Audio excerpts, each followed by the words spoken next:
Hi,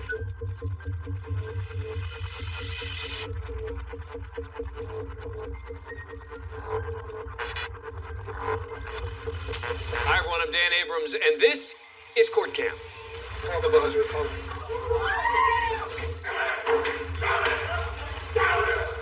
Take him back! Take him out! You died in prison as well.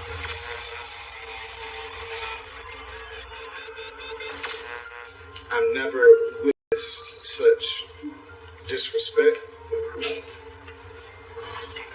callousness, and stupidity in my life. That's Michigan District Court Judge Kenneth King, and the person he's addressing is the driver of this orange Chevy Camaro.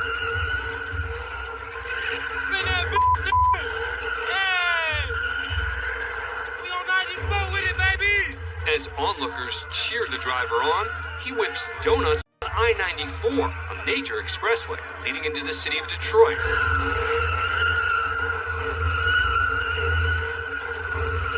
The viral stunt goes on for more than 10 minutes and causes a major traffic backup.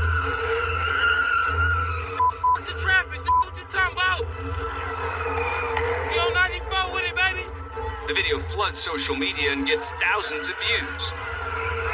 But police are not impressed by the highway sideshow and call for the driver to turn himself in.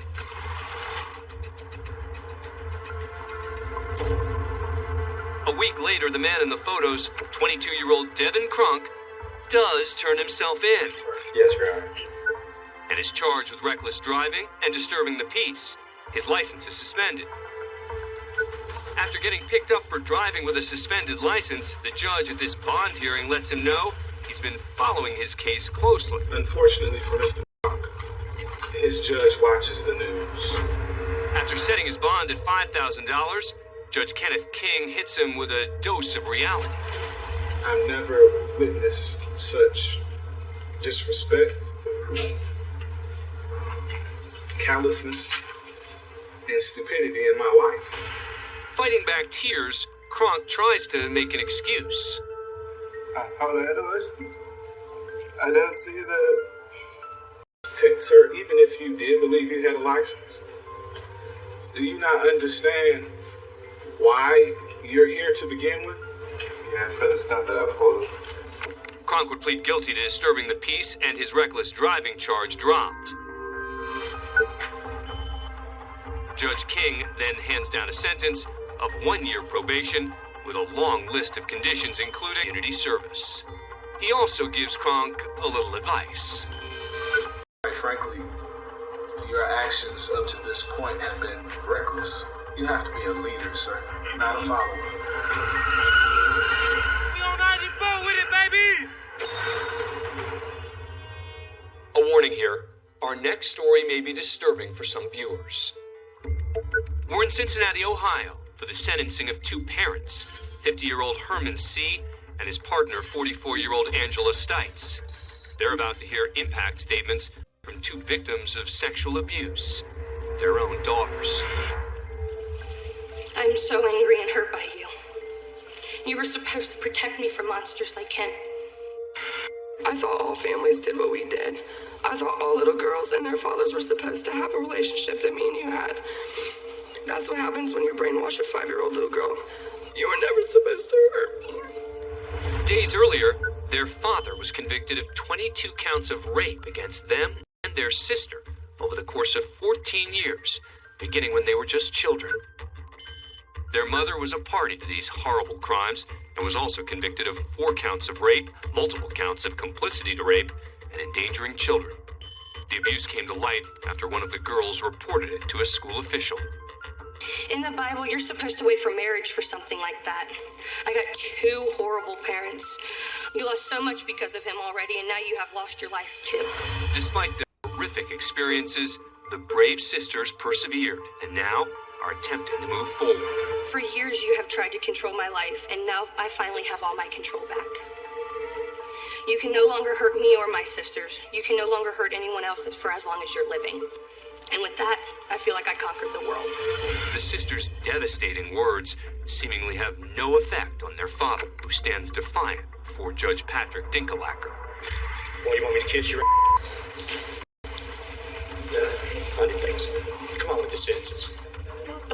or you might blow your little brain up. I'm ready to meet my maker. Your little threats here and your little life sentence is far from threatening me. It don't scare me, and I will not bow down to you or your courts. Oh, yes, you do. Yes, you do. I bow down to him right now. No, I bow to the Lord. Oh, now you don't want me to bow to the real man, do you? That's what I thought. You're fake. You're fake. Shame on you. Shame on you. I'm a dirty man. Yes, The judge then hands down sentences that likely mean both parents die in prison. Herman C. is given 221 years plus 4 life sentences, and Andrews. Next, we head to Sanford, Florida, where closing arguments are underway in the trial of Antonio Rosales. Rosales is accused of dragging a 10-year-old girl off the street and into a wooded area, where he reportedly assaulted and raped her. The defendant is described as a drifter with a violent past. Assistant State Attorney Anna Valentini is delivering her closing argument when Rosales, through a translator, vehemently objects.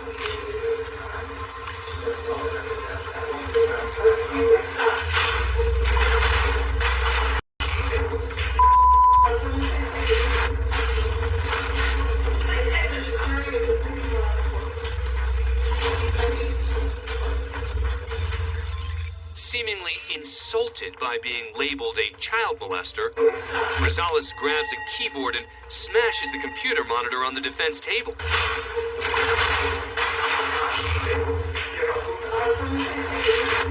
Two officers attempt to restrain him, slamming him to the floor.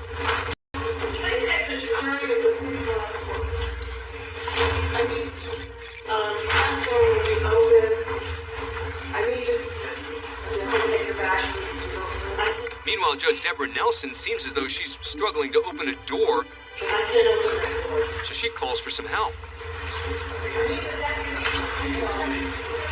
But Rosales is not done fighting.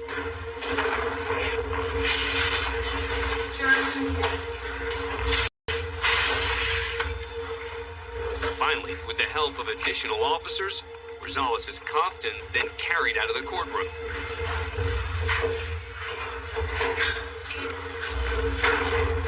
Everybody calm down. I'll take it to Judge Nelson suspends the trial for the evening. The next day, the jury finds Rosales guilty of kidnapping, attempted murder, and sexual battery. He receives 3 life sentences.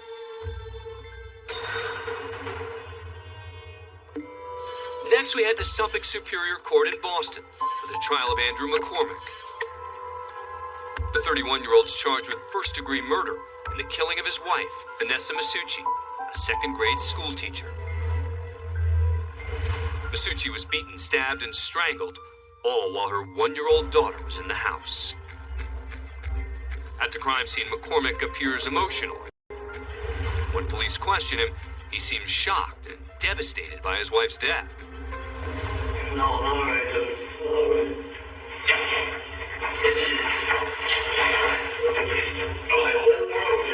Notice a large kitchen knife missing from the home, blood on McCormick's clothes, and a rash on his body consistent with bleach, the same material allegedly used to clean up the crime scene, and they become suspicious. When asked about the rash, McCormick says he recently switched detergents.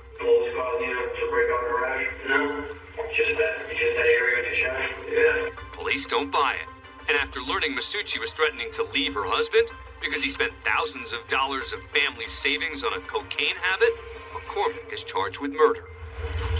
At his arraignment, McCormick is distraught as the prosecutor provides specific details of the gruesome attack. She had signs of both manual strangulation and suffocation. The last possibly from a trash bag that appeared to have been put on her head at some point. McCormick remains emotional and pleads not guilty. At the trial 2 years later, as 2 grieving families relived this awful crime, the jury returned with a unanimous verdict.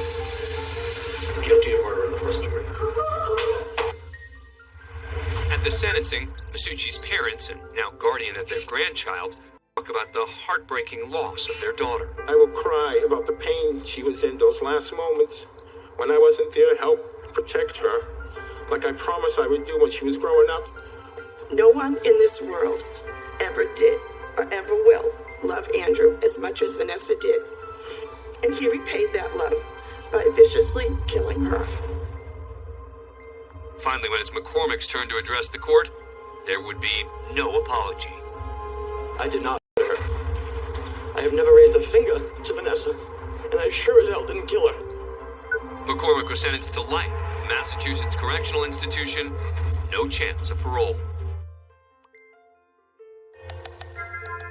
Let's face it, if this is your mugshot, you know you've had a rough day. This is 46-year-old Portland, Oregon resident Mark Seibenmorgen.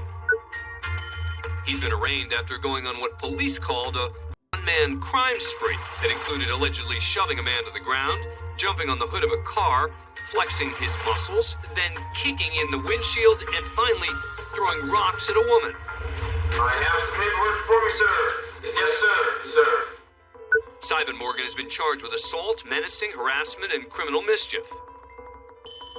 Is that your true name in the upper left-hand corner spelled correctly? Well, true name, it's all capitals. It means corporation, whatever is that all about, sir? Your attorney is Mr. Noss, is that correct? And he kicks gluteus maximus. Charges are eventually dropped, and Seibenmorgen is later found not guilty of first-degree criminal mischief.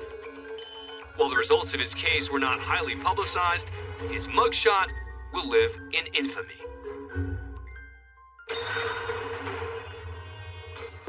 Now to Durham, North Carolina, where Judge James Hill is presiding over a child custody case.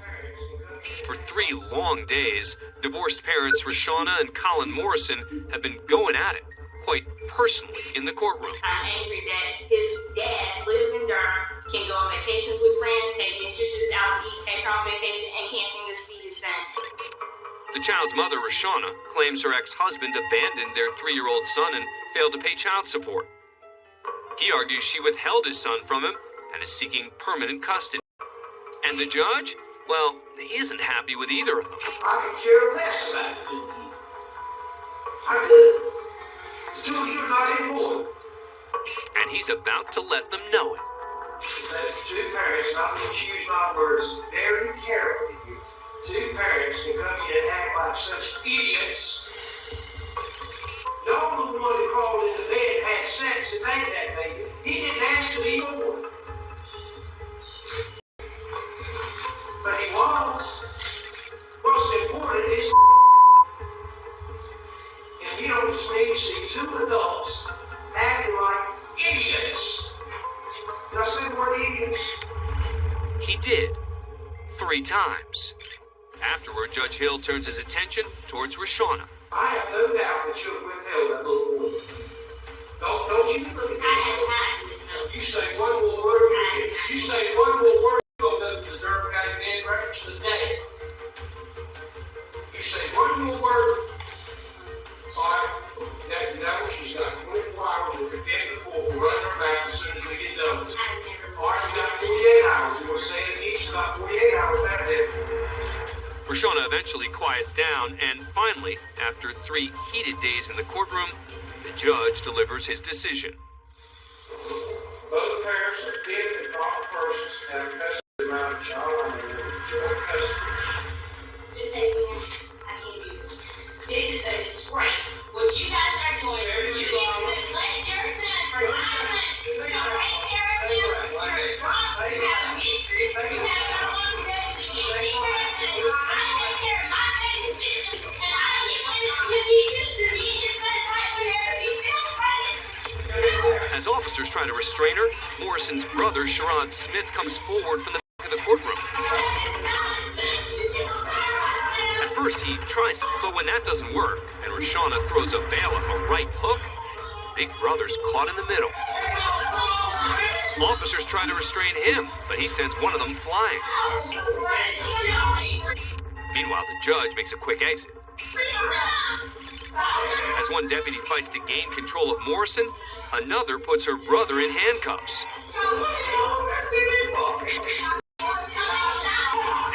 come even more officers to shut things down.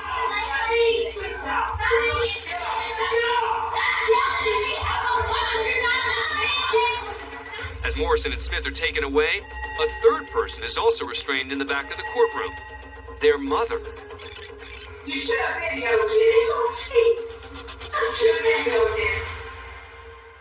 Smith and his mother are hit with 48 hours in jail for resisting a public officer, while Morrison receives 30 days. Morrison and her husband now have a joint custody agreement. Judge James Hill received a public reprimand by the North Carolina Supreme Court for improperly exercising his contempt powers, failing to maintain order and decorum, and making inappropriate comments.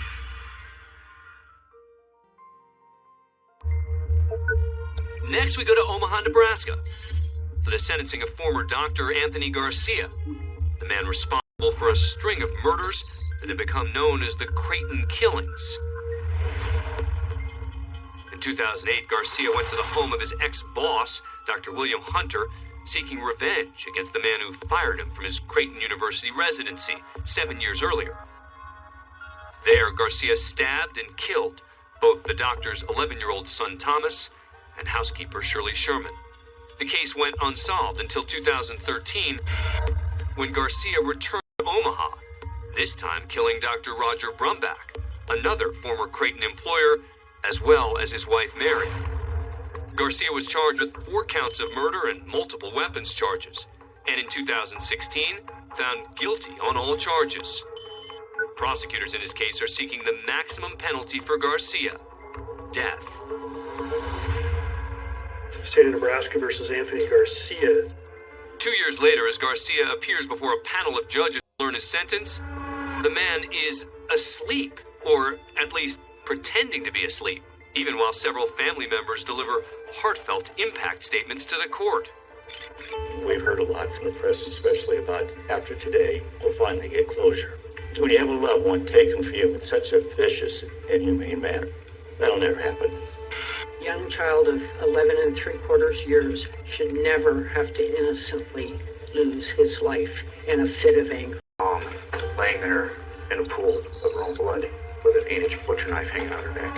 I can't get those images ever out of my head.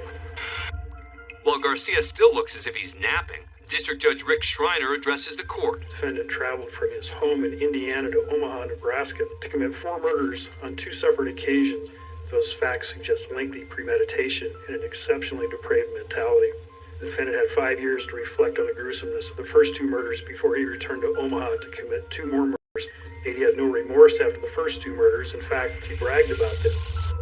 As the judge moves to sentence him, Garcia remains still. The defendant now stands convicted of 4 murders. Until finally, he shows some slight movement. The panel finds that a sentence of death is not excessive. It is therefore ordered, as to count 1, murder in the first degree, that a sentence of death is imposed upon the defendant, Anthony Garcia. Not even a sentence of death can wake the slumbering Garcia. Mr. Garcia, you are remanded in the custody of the Douglas County Sheriff for execution of this sentence. Altogether, Garcia receives 136 years for the weapons charges and a spot on death row at the Tecumseh State Correctional Facility. We're adjourned. Thank you. That's all for this edition of Court Cam. I'm Dan Abrams. Thanks for watching.